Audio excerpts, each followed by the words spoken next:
인성이란 무엇인가에 대해서 말씀을 드렸잖아요.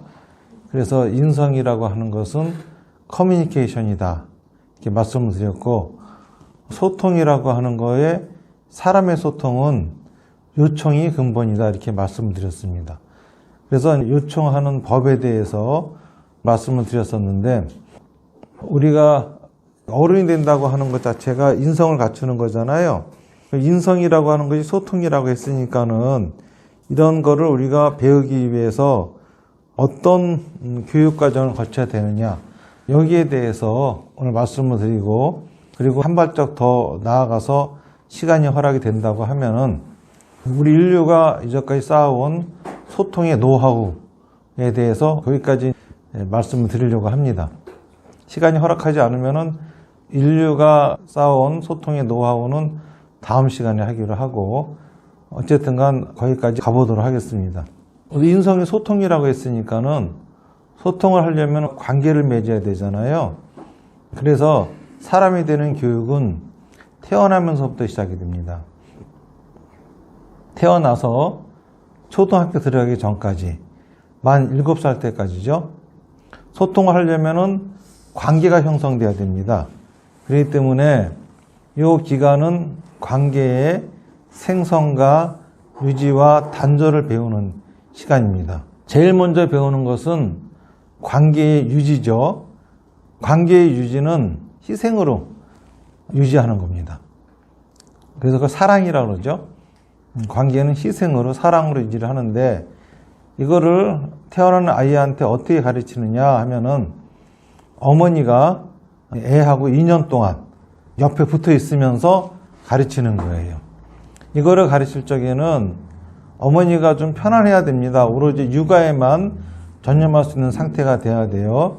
경제적인 문제라든지 또는 여러 가지 일에 휘말리지 않고 애한테만 신경 쓸 수 있는 상태가 돼야 되는데, 애가 태어나가지고 할 수 있는 건 우는 것밖에 없습니다. 배고파도 울고, 똥 마려워도 울고, 똥 쌌다고 울고, 모든 요구사항을 다 우는 거로 하는데, 애가 모든 요청을 우는 거로 하는 거를 보고도 짜증날 만도 한데 조금도 화내지 않고 싫어하지 않고 기뻐하는 마음으로 그거를 받아주는 거, 이거 자체가 아이한테 관계 유지를 가르치는 겁니다.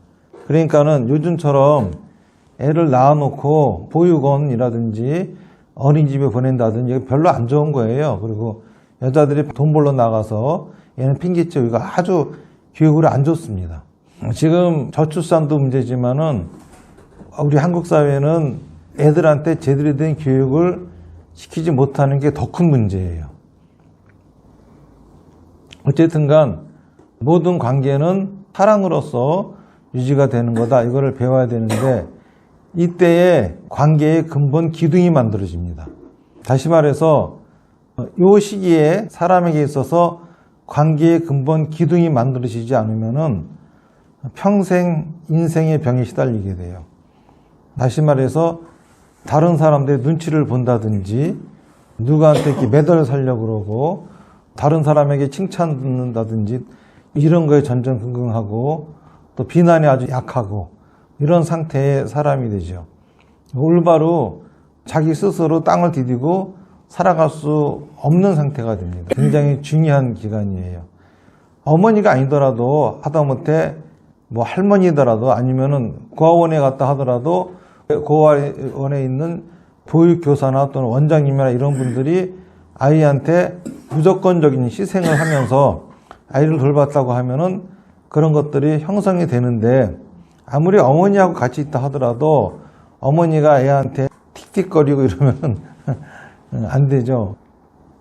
제가 일본에 아주 친한 스님이 한 분 계셨는데, 일본 같은 경우는 그 아버지가 스님이어야 뒤를 이어서 스님이 됩니다. 그러니까는 아버지가 스님도 아닌데, 절집안도 아닌데 스님이 되는 케이스는 드물고, 됐다 하더라도 제대로 된 사찰에서 생활을 못하고 떠도는 식의 생활을 하고 올바른 승려 생활을 할 수 없는 게 일본 사회인데, 그 스님 같은 경우는 본래 집이 불교 집안이 아닌데, 절집안이 아닌데 스님이 되신 분이에요. 워낙 똑똑하셔가지고 동경에 있는 큰 절에 그 아들이 동경대 교수였는데 그 절을 잊지 않는다고 하니까는 그분이 뒤를 이어서 가서 절을 굉장히 크게 성장시켜 놨거든요. 그때 동경대 교수하던 아들이 와가지고 그 절을 뺏어버린 거야. 이래가지고 머리가 하얗게 쉬고 그러면서 가고시마 쪽에 가셔가지고 거기서 다시 절을 읽으시고 하신 분인데, 이분의 아들이 자폐증이 있어요. 그 스님은 과거에 그런 일이 있었기 때문에 그때 아들을 잘 못 돌봐서 애가 그렇게 됐다, 그러면서 항상 자책을 하고 계셨는데, 그래서 그 아들을 제가 인생치유 프로그램이라고 하는 게 있어가지고 그걸 통해 가지고 진단을 했어요. 그런데 전혀 그게 원인이 아니었습니다. 그 아이의 어머니가 좀 기가 어두셨어요. 그러니까는 울고 막 이러는데도 불구하고 귀가 안 들리니까 애가 울어도 우는 줄을 모르고 이러고 있다가 돌아보면은 애가 지금 울고 있구나, 배가 고프구나, 오줌을 쌌구나, 뭐 이래가지고 뒤처리를 해주고 이런 식이었거든요. 그러니까는 그 아이는 자기 요구사항에 충분히 달성이 안 됐기 때문에 생겨난 자폐증인 거죠.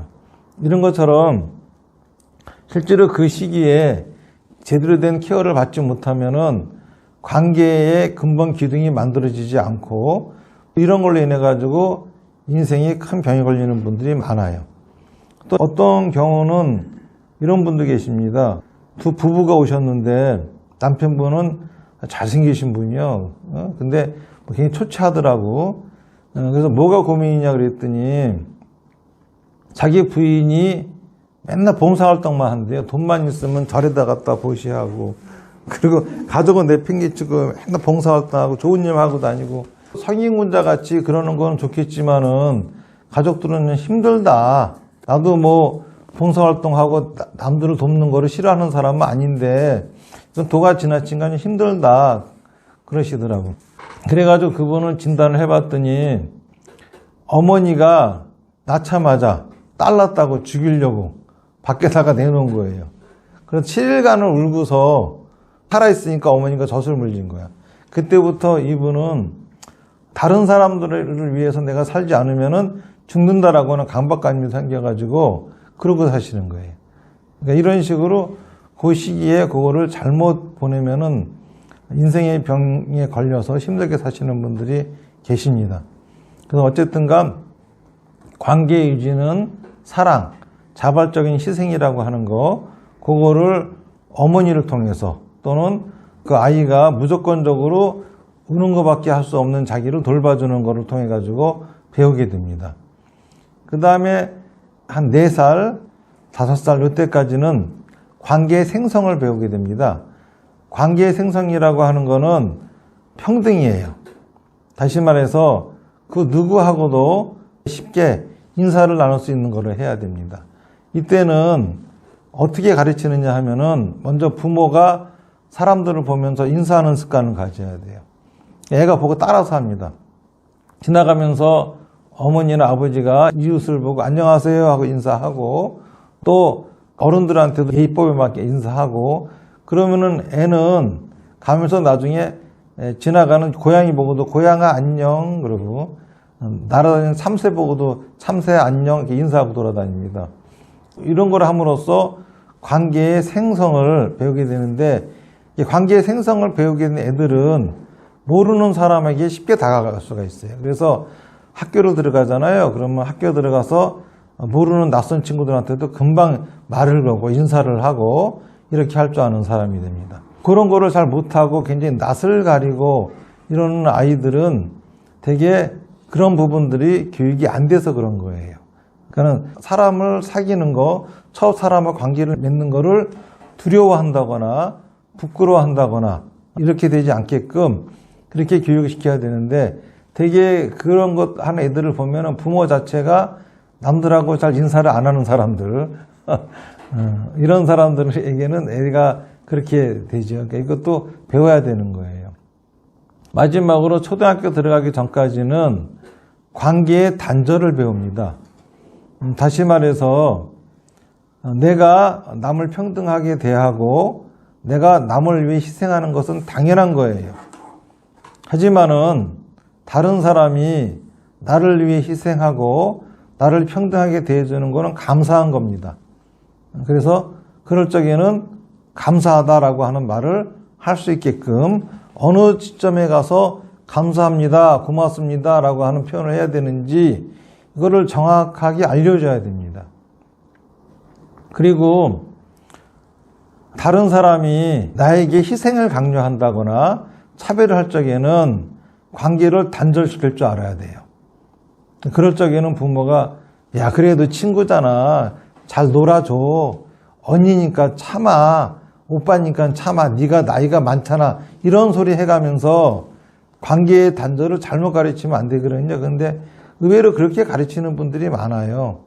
다시 말해서 아무리 자기 동생이라 하더라도, 자기가 윗사람이라 하더라도 내 거 네 거 우리 거 구분 못하고 위아래 구분 못하고 그러면서 희생을 강요하거나 또는 차별을 할 적에는 그 관계를 끊을 줄 알아야 되거든요. 이제 너하고는 안 놀아, 너하고는 상대 안 해, 또 싸울 줄도 알아야 되고 그런 거를 가르쳐야 됩니다. 그런데 내가 상대방하고 관계를 단절시킬 생각이 없는데 본의 아니게 상대방을 차별했거나 상대방의 희생을 강요한 결과가 나왔을 적에는 죄송합니다, 미안합니다 이런 사과를 할 줄 알게끔 알려줘야 돼요. 다시 말해서 미안합니다, 죄송합니다 하는 사과는 패배한 것이 아니라 자기가 한 잘못된 생각과 말의 행동을 씻는 행위다. 이거는 용서를 구할 적에 상대방이 내 용서를 받든 말든 받아주든 말든 내가 한 행위를 씻는 것이다 라고 하는 걸 알려줘야 됩니다. 그리고 또 사과를 할 적에는 구차한 변명을 하면 안 된다 라고 하는 것도 따끔하게 알려줘야 돼요. 예를 들어서 내가 전철을 타고 가는데 어떤 사람이 내 발을 밟았어요.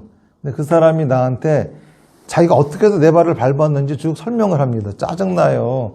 그게 아니라 아유 죄송합니다 한 번은 고의로 밟지 않았구나 라고 하는 걸 알 수 있는데 꼭 자기가 고의로 잘못한 게 아니라는 걸 설명하려고 긴 설명을 하거든요. 이러면은 관계가 더 나빠져요. 되려 그렇다고 밟아도 돼? 그렇다고 그렇게 해도 돼? 이런 감정이 일어나죠. 그런데 사과하는 본인은 전혀 속이 풀리지 않았지만은 죄송합니다 라고 하는 한마디를 통해 가지고 상대방은 받아들입니다. 고의로 한 게 아니구나 라고. 이런 것처럼 이런 것들, 다시 말해서 관계를 유지한다라고 하는 거는 자발적인 희생을 하는 것이다 라고 하는 것을 알려주고, 또 관계를 생성할 적에는 평등하게 예의에 바르게 생성하면 될 뿐 기가 죽는다든지 또는 거기서 우월한 감정을 느낀다든지 이래서는 안 된다. 우월감, 열등감을 느끼면서 관계를 생성시키면 안 된다 라고 하는 것을 가르쳐야 되고, 또 내가 남을 위해 희생하고 내가 남에게 평등하게 대하는 것은 당연한 거지만은 다른 사람이 나한테 그렇게 해주는 거는 감사한 거다. 따라서 내가 그럴 생각이 없는데 내 의도와 다르게 상대방을 차별했거나 상대방의 희생을 강요했다고 하면은 바로 사과를 할 줄 알아야 된다. 이런 것들을 배우고서 이게 초등학교 들어가기 전까지 유아 시기에 배워야 되는 겁니다. 근데 어른이 돼도 이런 걸 못하는 사람들이 있어요. 이거는 유아기를 잘못 보낸 사람들이죠. 근데 그 어른이 돼도 못하는 사람은 그 사람이 잘못됐다기보다는 그때의 교육과정을 잘못 보냈다라고 볼 수 있습니다. 그리고 만약에 여러분의 주변에 손주나 또는 자제분들이 그렇다고 하면은 내가 잘못 가르쳤구나 이렇게 아셔야 됩니다.